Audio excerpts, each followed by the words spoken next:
அனைவருக்கும் சுதந்திர தின நல்வாழ்த்துக்கள். பசங்க ரொம்ப அருமையாக ப்ரோக்ராம் பண்ணீங்க. அனாமிகா ஸ்பீச் ரொம்ப நல்லா இருந்தது. அது மாதிரி எதிர்காலத்தில் பசங்க எப்படி இருக்கணுன்ற ஒரு கருத்து, மிக முக்கியமான கருத்து ஸ்ரீராம்ன்றவர் சொன்னார். நம்ம வாழ்ந்தவங்களை பற்றி நிறையா பேசுகிறோம், நமக்கு சுதந்திரம் வாங்கி கொடுத்தவங்களை பற்றி நம்ம நிறையா பேசுகிறோம். அதை விட சிறப்பான உரை இன்றைக்கு முதலாக எடுத்து வைக்கக்கூடிய ஒரு உரை என்னன்னு கேட்டிங்கன்னா, மாணவர் ஸ்ரீராமோட உரையை நான் முன்னாடி வைப்பேன். நம்மளுக்காக பாடுபட்ட ஆங்கிலேயர்கள்ட்டிருந்து பாடுபட்டு சுதந்திரம் வாங்கி கொடுத்த அத்தனை தியாகிகளுக்கும் நம்ம நன்றி கண்டிப்பாக சொல்லணும். அவர்களுக்கு நன்றி.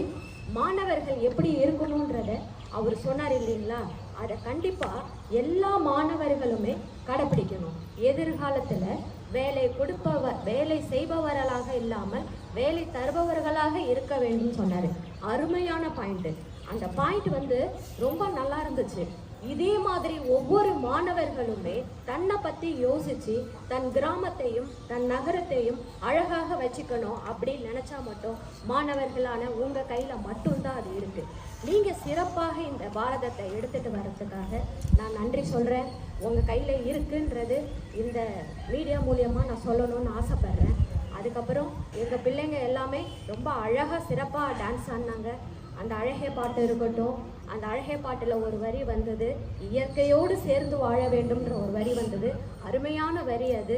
அது மாதிரி நம்மளும் அந்த இயற்கையோடு சேர்ந்து வாழ்ந்தாதான் நம்ம மனசில் இன்பம் துன்பம் கஷ்டம் எதுவுமே இல்லாமல் நல்லபடியாக நம்ம வாழ முடியும்.